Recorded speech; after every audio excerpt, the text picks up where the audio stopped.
Le mois de Rajab est arrivé, alhamdulillah, les 3 mois sacrés sont là, on est en pleine miséricorde, alhamdulillah, mais il y a quelque chose qui m'a frustrée, ça m'a stressée. J'ai reçu des planeurs, j'ai reçu des tchétélés de mes hablas, j'ai reçu des calendriers à suivre pendant ces 3 mois. Finalement, ça m'a frustrée plus que motivée. Donc aujourd'hui, au lieu de vous donner tout ça, mais c'est très bien pour les personnes qui arrivent à le suivre, mais je sais que tout le monde a des obligations, tout le monde a des devoirs, a des choses à faire, on court tous à droite à gauche. Donc aujourd'hui, pour faire bref, j'aimerais vous donner 9 points essentiels pour vivre pleinement ces mois sacrés, ces mois bénis et ces mois où vraiment la miséricorde d'Allah est immense. Alhamdulillah.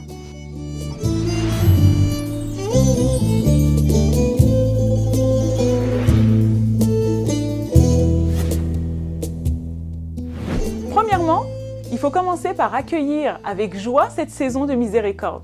Ne pas se dire « Oh là là, le ramadan il approche, mince, on va avoir trop faim, qu'est-ce qui va se passer ?» etc. Mais non, c'est une saison de miséricorde, mais c'est immense, c'est un cadeau d'Allah subhanahu wa ta'ala, donc je dois accueillir avec joie cette saison. Bien sûr, qu'est-ce qu'on peut faire? On peut se préparer, chacun individuellement, un programme propre à nous, riche d'activités spirituelles pour ces mois bénis, Inch'Allah. Mais vraiment, se donner des objectifs par rapport à notre programme quotidien. Deuxièmement, structurer ce programme qu'on se donne, donc ces objectifs qu'on se donne, progressivement. On commence doucement. Il ne faut pas se donner des objectifs, plein d'objectifs, etc. Le 3e jour, ça y est, on n'y arrive plus et on lâche tout. Non, il ne faut pas écouter les waswas du shaitan comme ça. On commence modestement et on augmente progressivement l'engagement spirituel au fil des jours, Inch'Allah. C'est ça qui est important. On fait un petit peu, mais tous les jours. Et petit à petit, on augmente. C'est comme ça qu'il faisait le prophète sallallahu alayhi wa sallam, surtout pendant le mois du ramadan. Il a divisé en 3 parties le mois du ramadan, 10 jours, ensuite 10 jours et ensuite 10 jours.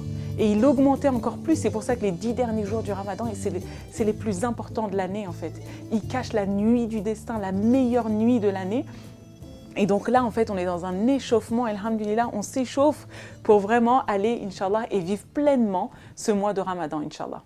Troisièmement, on doit faire un travail sur soi.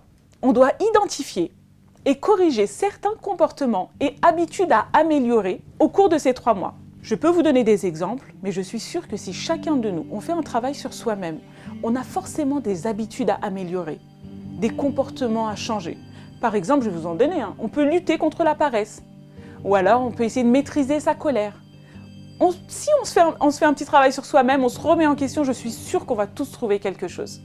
On dort trop, ou alors on lit pas assez le Coran, ou alors on peut faire plein de choses en fait, ou alors on n'accorde pas assez de temps à ses parents, à ses amis, etc. Tout ça pour Allah en fait, avec votre intention, vous pouvez changer tous vos actes finalement en hasanat, Inch'Allah. Donc, on essaie de faire un travail sur soi-même, on se donne de petits objectifs et petit à petit on les augmente. Quatrièmement, très bien, on s'est donné ces objectifs, mais il faut accorder une attention particulière à notre éthique alimentaire. C'est très important. En choisissant des aliments comment? En choisissant bien sûr des aliments licites, purs et sains pour la santé. C'est très important. Tout ce qu'on mange en fait, ça va impacter tout le corps, le moral, etc. Finalement, on remarque que quand on mange trop de sucreries, on mange trop gras, on se sent lourd, on n'a plus rien envie de faire finalement. On n'a pas trop envie aussi de se lever, aller faire la prière, etc. Et aussi, dans ce même point, dans le 4e point, je trouve que c'est des choses qui vont ensemble aussi, l'alimentation et le sommeil. Il faut instaurer une discipline de sommeil basée sur les enseignements prophétiques. Et ça va contribuer à maintenir un équilibre de vie sain. Le prophète sallallahu alayhi wa sallam, ce qu'il nous conseille, qu'est-ce que c'est dormir après la dernière prière de la journée, le Isha, et bien sûr, se réveiller la nuit, avoir son petit temps avec Allah Ta'ala, Inch'Allah, et ensuite se réveiller, ou alors si on n'a plus envie de dormir, bien sûr, faire le Fajr et commencer la journée avec la bénédiction d'Allah. Et en fait, vous voyez que quand on fait ça, quand on suit en fait les enseignements prophétiques, Allah il met la baraka dans nos journées et finalement on a l'impression qu'une journée elle dure une semaine, on a réussi à faire plein de choses, etc. Bien sûr, toujours en gardant une très bonne intention. 5e, il faut renforcer votre lien, Inch'Allah, avec le Coran. Par exemple, au mois du Ramadan, c'est le mois du Coran. On essaye de finir la lecture du Coran ou la traduction du Coran pendant le mois du Ramadan. Et parfois, c'est très frustrant quand on n'y arrive pas. On commence et finalement, on n'a pas terminé. C'est frustrant en fait. Alors pourquoi pas le commencer dès ce mois-ci, en fait, dès le mois de Rajab, commencer petit à petit et le terminer, Inch'Allah, pour le Ramadan. Ou alors, chaque mois, essayez de le terminer. Ou donnez-vous vos propres objectifs, en fait, je peux vous donner beaucoup d'exemples. Mais il faut qu'on ait vraiment ce lien avec le Coran, Inch'Allah. Il faut comprendre le Coran, il faut essayer de le mettre en pratique, le vivre. Et bien sûr, ce qui est très très important, est partager tous ces enseignements. Sixièmement, il faut cultiver des liens avec les enseignements des prophètes, des compagnons et des grands savants de l'islam. Comment on va faire ça?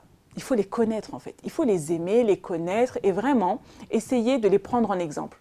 Pour les connaître, il faut soit lire leur vie, lire leurs œuvres, ou alors essayer de regarder comme ça des vidéos comme on a sur la chaîne Boussole, des assises comme ça sur la spiritualité, ou je suis sûre qu'aujourd'hui, avec la technologie, vous pouvez trouver beaucoup de choses pour essayer de comprendre leur vie. Il y a même beaucoup de films maintenant, par exemple, sur la vie des grands savants, etc. Et bien sûr, tout ça, en s'efforçant de les incorporer dans la vie quotidienne, bien sûr. C'est pas que lire et apprendre, ok, non. On apprend, on essaye de s'incorporer tout ça dans notre vie quotidienne. Et bien sûr, il ne faut pas oublier leurs œuvres, en fait. Leurs œuvres, c'est vraiment le fruit, en fait, de tous les efforts qu'ils ont faits durant leur vie, pour les grands savants, etc. Septièmement, il faut réussir à planifier et augmenter les contributions caritatives, les dons et les aumônes. Ce qu'on va faire, par exemple, pendant le mois du Ramadan, on va donner nos aumônes. Mais pourquoi laisser ça que au Ramadan? On est dans 3 mois où nos hasanats sont multipliés par 100, par 700, par 1000, par 70 000. Et encore, la miséricorde d'Allah, elle est immense. Donc faites ça sincèrement, avec le cœur, et donnez pour les gens qui en ont besoin. Inch'Allah.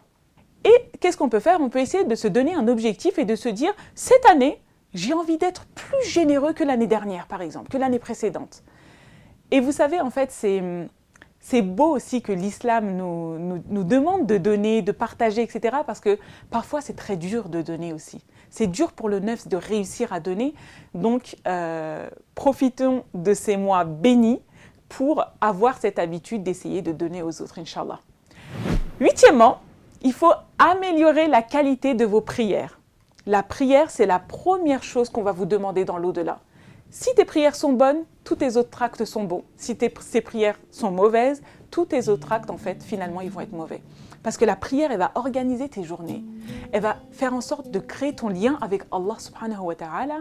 Et finalement, entre les 5 prières, finalement, quand tu fais bien tes 5 prières, elles sont éparpillées dans la journée. C'est magnifique, ça, en fait. Ça ne te laisse pas une longue journée où tu ne penses pas à Allah et le soir, il n'y a que le soir ou il n'y a que le matin. Non.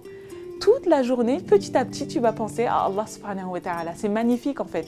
Il nous donne un rendez-vous et c'est un cadeau pour nous. Allah, il nous donne tellement par rapport à ce que nous, on fait pour lui en fait. Et même pas, la prière, c'est même pas pour lui, la prière, c'est pour nous. Ça, vraiment, il faut se le mettre en tête. La prière, c'est pour nous. C'est un cadeau de Dieu. C'est un moment d'apaisement. C'est un moment où je suis avec mon Créateur, alhamdulillah. Et à ce sujet-là, on a fait une vidéo où on vous donne 4 points pour se motiver et aimer la prière. Vous pouvez trouver le lien de cette vidéo juste là, Inch'Allah. Je continue. Mon 8e point, c'était améliorer la qualité de vos prières, bien sûr, mais aussi on peut accorder une attention particulière durant ces 3 mois bénis de miséricorde à pratiquer, à faire plutôt la prière à la mosquée, par exemple, ou en groupe, ou essayer de motiver notre entourage à prier avec nous. Et la prière à la mosquée, alhamdulillah, c'est autre chose en fait. Par exemple, la prière qu'on va faire à la maison, on a tendance peut-être à la faire un peu plus rapide que celle qu'on va faire à la mosquée. À la mosquée, on va prendre notre temps. En fait, on s'est déplacé uniquement pour ça. On va prendre notre temps, on va voir des sœurs ou des frères musulmans, on va écouter l'imam réciter le Coran. C'est même l'atmosphère en fait de la prière, c'est un tout petit peu plus apaisant, je trouve. Donc vraiment, essayez de faire de plus en plus de prières, Inch'Allah, à la mosquée. 9e point, et c'est le dernier point, Inch'Allah, il faut qu'on réussisse à étendre au maximum les bénédictions de cette période. Qu'est-ce qu'on peut faire? On peut partager des actes bienfaisants avec la famille, les voisins, les amis, pas uniquement avec les musulmans, avec tout le monde en fait, avec les animaux. On essaye de s'entraider, on essaye de partager, on essaye de s'aimer un peu plus, de se comprendre un peu plus. Et tout ça, ça va contribuer à répandre le bien autour de vous, Inch'Allah. En conclusion, Inch'Allah, j'espère que ces 3 mois soit pour nous tous une source d'épanouissement spirituel, de croissance personnelle et d'amour partagé, Inch'Allah.